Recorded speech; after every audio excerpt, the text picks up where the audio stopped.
Sud Radio 10h midi, Média, l'invité du jour. Non, ça c'est le cas, il est éteint. Et j'ai le bonnet. L'invité du jour, c'est Claudia Tagbo. Mais oui, c'est filmé. Je sais que vous étiez. Ah oui, c'est filmé, pardon. Oui. Non, elle est Oui, vous pouvez nous suivre, vous le savez, sur YouTube, Facebook Live.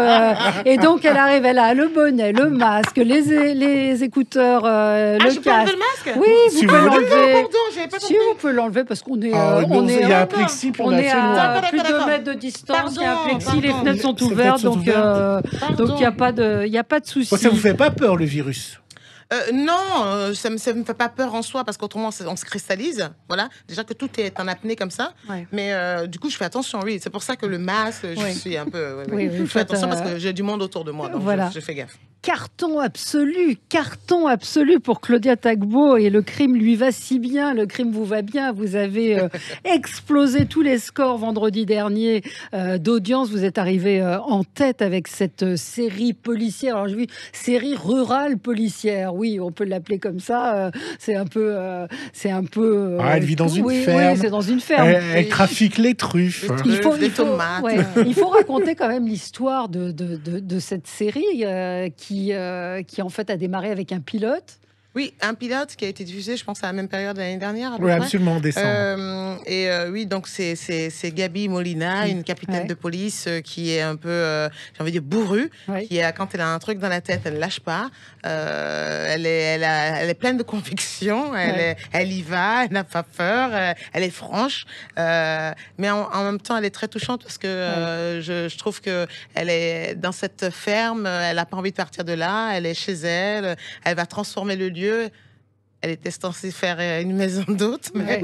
mais bon, ça s'est pas passé exactement. Voilà, elle n'a pas les moyens. Enfin, voilà, tout à fait avec ses petites bouts comme ça, tout est un peu. Mais elle est, j'ai envie de dire, elle est humaine. Voilà. Enfin, elle adore l'argent. Hein. Oui, bah oui, quand même. Elle est fan de l'argent. Quand même. Mais c'est une forme de Capitaine Marlowe quand même. Je sais qu'on n'aime pas forcément les comparaisons, mais il y a ce côté un petit peu atypique du personnage qui est pas un flic conventionnel avec sa collègue où elles sont sans arrêt en train de se chamailler. J'ai pas vu les Capitaines Marlowe, vraiment. Ouais. Déjà, moi, mais elle a son tempérament et son caractère. Mais ce que je veux dire, c'est sur le côté rural.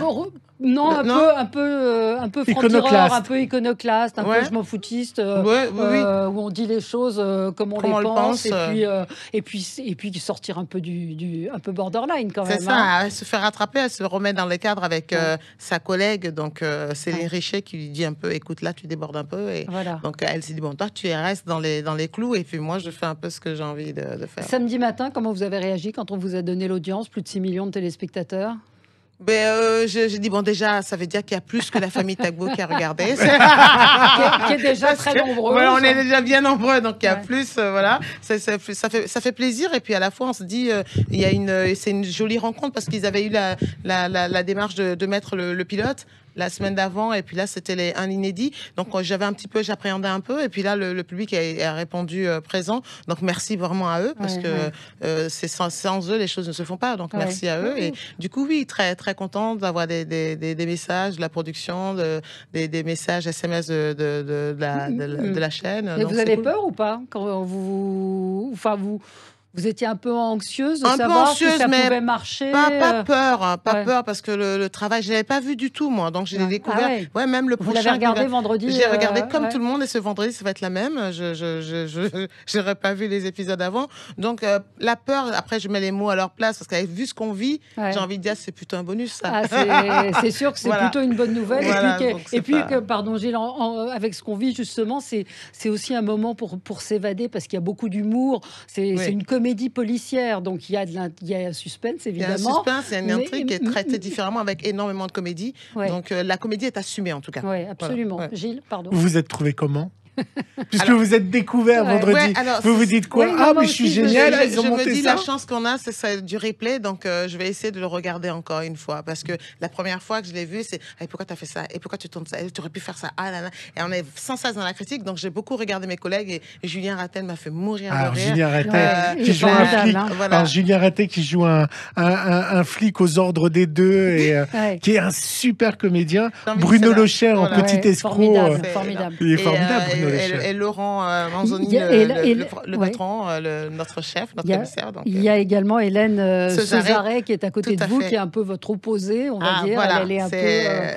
D'ailleurs, physiquement, il y a un côté... elle est toute, je l'appelle ma Olive, parce qu'elle a tout le corps comme ça. Elle est toute grande et dégingandée. Voilà, avec des grands segments. Voilà. Donc, Olive de Olive Popeye. Olive Popeye, voilà. Oui, elle est beaucoup plus rigoureuse que vous. Tout à fait. Dans les clous. Elle est dans les clous. Elle est dans les clous. Et vous voilà, pas. C'est carré, nous, et moi non. Et vous donc, pas. Ce qui fait qu'on se complète assez bien. Et même dans la vie, sur le tournage, elle est plutôt calme. Moi, toujours à faire un petit pas de danse avant de tourner, en train de sortir la blague. Ah, meuf Évidemment, on ne peut pas ne pas poser la question en période de Covid. Vous avez tourné quand et comment ça se passe, dans quelles conditions? Là, on a fini. Moi, j'ai fini. J'étais encore en poste synchro, il faut savoir, le 9 décembre. Donc, c'est vraiment, comme on dit, on est au cul du camion pour tout livrer. Donc, en plein Covid, ça se passe bien. C'est-à-dire qu'on fait attention, on fait tous attention. On a été testés. En plus, avec Hélène, on était à cheval sur 2 productions. Donc, que ce soit les PCR ou la sérologie, on était vraiment testés sans cesse. Et les seuls qui étaient sans masque, entre guillemets, c'était pendant le tournage. En tout cas, c'était les comédiens. Sinon, toute l'équipe est masquée. Et donc, vraiment courageux à eux, parce qu'il y a des moments où c'est un peu plus difficile. Et puis, il y avait un tour de changement de masque. Quelqu'un qui était affecté pour ça. Que ça soit à la régie, que ça soit pour... C'est plus comme avant, quoi. Vous venez, vous mettez vos mains dans les cacahuètes. Non, c'est fini, ça. Qu'est-ce que tu veux? Il y a quelqu'un qui te sert. Et donc, tout est un peu plus lent, comme ça. Et au niveau des décors, j'ai eu à tourner après sur un autre projet. Et que ce soit vous avez un décor de restaurant, le restaurant va pas ouvrir juste pour faire votre scène. Donc, tout devient compliqué. Mais bon, on se dit, on tourne. Donc, on a cette chance-là parce qu'au théâtre, c'est fermé, quoi. Donc c'est sûr que ça change considérablement. Ça, faut dire que les comédiens qui jouent c'est fiancés ils n'ont pas du tout le masque, ils sont tout le temps...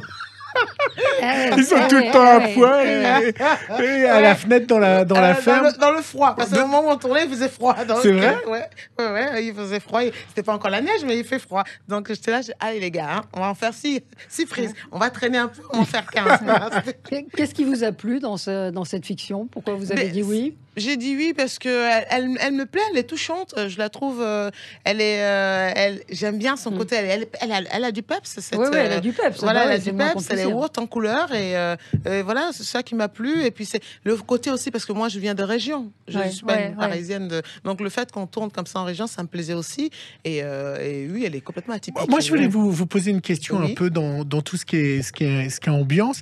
Est-ce que vous avez l'impression de faire partie de la diversité? Oui, parce que je suis une femme. Voilà. N'est-ce pas? Déjà, commençons par là. Moi, je cumule tout, en fait. Femme, comédienne, noire. Oui, je me dis, oui, je fais partie de la diversité. Bien sûr, je ne vais pas vous dire le contraire. Parce que on me pose souvent cette question, mais j'ai envie de dire, c'est pas à moi qu'il faut la poser, en fait. C'est tout d'un coup, le jour où on arrêtera de poser la question, c'est quand on va ouvrir la télé qu'on va se voir. Mais est-ce que vous trouvez que quand France Télévisions appuie là-dessus, ça mérite d'être appuyé ou vous dites c'est le talent qui doit être le premier critère avant tout? Moi, j'ai envie de dire, c'est dommage qu'on soit encore en train d'appuyer dessus en 2021, 2022 bientôt. Ça va. Donc, ça fait des années. Et chaque fois, ce qui me gêne, c'est quand on arrive pour défendre un projet, qu'on me pose encore ce genre de questions. C'est-à-dire qu'à un moment donné... on vous la pose parce que France Télévisions appuie là-dessus. Hein. Ils appuient là-dessus. Je ne sais pas s'ils appuient là-dessus, mais en tout cas, moi, quand je me dis à un moment donné qu'on passe au-delà et qu'on arrive à faire 3, 4... 5 millions de téléspectateurs, je me dis, ça y est les gars, l'imaginaire est là. J'ai eu aucune personne m'a écrit en disant elle est noire, nanana. Non. Donc à un moment donné, il faut y aller. Faut pas. Je sais pas c'est quoi la crainte, mais voilà, je pense que les gens comprennent ce que je dis. Bien sûr. Je pense que effectivement, j'ai appris à parler le français, mais je pense que ça va, je maîtrise un peu. Vous avez mis du temps, mais je pense que tout ce qu'on nous a dit en termes de jeu, des cours, je pense que je le fais un peu. Donc et comme moi, il y en a plein. Donc il faut y aller là, les gars. Vous avez fait 6 millions, je vous rappelle, pas 5 millions, vous avez dit 4-5 millions, vous avez fait 6 millions.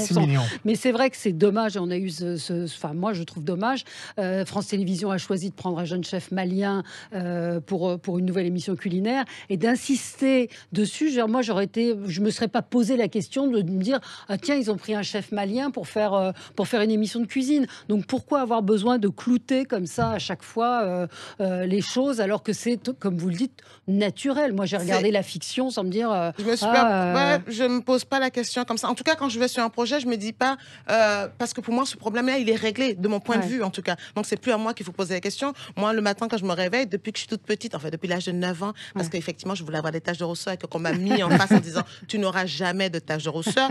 Donc, je n'ai pas revendiqué ma couleur de peau, en fait. Donc, ce que je peux revendiquer éventuellement dans la société dans laquelle nous vivons, c'est le fait que je suis une femme et que je veux être comédienne. Là, on peut dire, bon, meuf, il faut que tu travailles. Je dis, oui, je suis comédienne. C'est plus compliqué pour être une femme comédienne.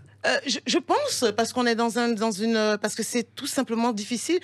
Citez-moi des réalisatrices, on les voit. Il n'y en a pas 300 000. Citez-moi des films. Là, en ce moment, tous les cinémas sont fermés. Donc, je pense à une femme comme Maïwenn qui avait son film qui sortait. Tout d'un coup, avec tout ce qui se passe, voilà, je me dis, il y a des trucs pour se battre en tant que femme. Je ne veux pas en plus, moi, me charger sur un truc. Non. Ça, mon truc, il est réglé. Moi, j'ai pas de problème. On m'a dit, tu sais jouer? J'ai dit oui, je sais jouer. Il y a un rôle, j'ai envie de le faire. Voilà. Après, s'ils ont un souci, ça n'est pas de mon ressort. À noter que La Promesse, qui est diffusée demain avec Sophia et Saïdi, qu'on avait reçu ici, La Promesse est réalisée par une femme. Pardon. Et la scénariste est une femme aussi. C'est super. Film de femme. Très bonne série de. Très bonne série qui va encore cartonner demain. Ça veut dire que comme ça a cartonné, il y en aura d'autres. A priori. Mais on croise les doigts. Mais c'est un peu suspendu à ça, en fait. Je n'ai rien. Oui, parce que. Et vous auriez envie de continuer? Pour tout. Nous, c'est une série, en fait. C'est une collection qu'on fait. Donc, je veux dire, c'est pas comme si on me disait demain, tu vas en faire 20. Là, on a la possibilité d'aller au cinéma, on a la possibilité d'aller au théâtre. Donc, c'est fait aussi avec le planning des uns des autres. Parce qu'il faut dire à nos auditeurs que vous deviez démarrer une pièce de théâtre et que vous étiez. On avait démarré déjà depuis le premier confinement. Vous avez joué 8 fois, c'est ça? Vous avez joué très peu. Ça doit être incroyablement frustrant. C'est très très frustrant, mais en même temps, c'est très frustrant parce que je suis comédienne. On est avec mes deux comparses, donc Cad et Lionel Abelanski, Cad Merad et Lionel Abelanski. Donc on est frustrés dans notre élan parce qu'on a répété, on a envie d'aller à la rencontre du public, mais en même temps, quand on met ça au niveau des gens j'ai des amis qui viennent de perdre leurs parents, on dit bon, ça va, c'est fermé, mais là ça commence à être long. C'est juste, ça commence à être long. Et c'est même pas parce que c'est long. Si on me dit que écoute, tu ne joueras pas jusqu'à temps, je peux l'entendre, mais c'est de dire, tu vas jouer peut-être et on redémarre. Vous savez, quand vous faites votre voiture, vous redémarrez, il faut la stopper, vous redémarrez. C'est ça qui est en fait usant. C'est ça. Je ne pas avoir de perspective. Voilà, voilà, parce que là, par exemple, il y a des projets qui auraient dû se tourner, mais j'avais priorisé la pièce de théâtre en me disant, on nous avait dit bloquer jusqu'à mars. Donc on bloque jusqu'à mars, mais après les projets de tournage arrivent. Donc qu'est-ce que je fais? Je peux pas. Alors j'ai priorisé la pièce. Donc c'est ça qui est frustrant. Et je parle de ce que je connais, de l'économie que je connais, mais après l'économie du cinéma, c'est pareil. Quand quelqu'un sort son film, elle doit refaire une affichage, une campagne d'affiche. On est tous là-dedans. Ça veut dire qu'on n'est peut-être pas sûr de vous retrouver au théâtre parce que vous allez privilégier les autres projets filmés qui arrivent. On avait privilégié la pièce de théâtre jusqu'au mois de mars. Et là, il va se passer quoi si ça ne reprend pas avant mars? Si ça ne reprend pas avant mars, moi, je me dis quand même qu'on a le truc on avait prévu la tournée. Il y a une tournée qui est prévue en 2022. Mais donc, il y aura la possibilité peut-être de reprendre la pièce. Mais en fait, la joie, c'est de retrouver le public là, à la Michaudière, qui est un magnifique lieu. Et je me dis juste, bon, on n'est pas allé au bout de la pièce. Vous vous souvenez de vos textes? Ah oui. Alors ça, oui. J'ai un magnifique, je le donne à tous les, parce que je sais qu'on est filmé, je le donne à tous les comédiens. Si vous avez une pièce de théâtre ou même votre spectacle, ça s'appelle Imperato. Et c'est quoi? Imperato, c'est une application. Vous voyez. Racontez-nous. Voilà mon texte, ami. Et donc, de temps en temps, pas de temps en temps, je dis ça parce que peut-être que mon metteur en scène me regarde. Tout le temps. Oui, tout le temps, je suis là. Vous étiez dessus en arrivant. Voilà. Et puis, donc, vous avez la possibilité soit d'enlever toutes vos répliques et de le dire. Et puis, vous avez aussi la version où quelqu'un vous répond. Après, c'est un peu la voix est un peu robotisée. Mais donc, la pièce, elle est là. Je suis prête. Ouvrez, on est donc prêt. Il faut ouvrir. Mais si ça ouvre la semaine prochaine, vous pourrez monter sur scène. Ah oui, si ça ouvre la semaine prochaine, je connais Monsieur Cad Merad. Je pense qu'on va répéter. C'est quoi votre première réplique?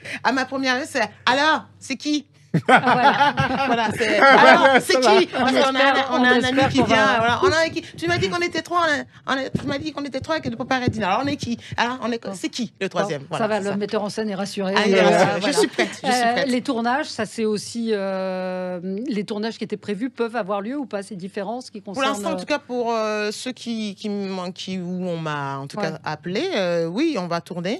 Je viens de finir une série pour OCS, un 10 x 26 minutes. suite. Donc, c'est dans les tuyaux, en tout cas. Mais on a tourné. C'était un peu plus compliqué aussi parce qu'on a tourné à Paris en plus. Donc, voilà, c'était beaucoup plus compliqué.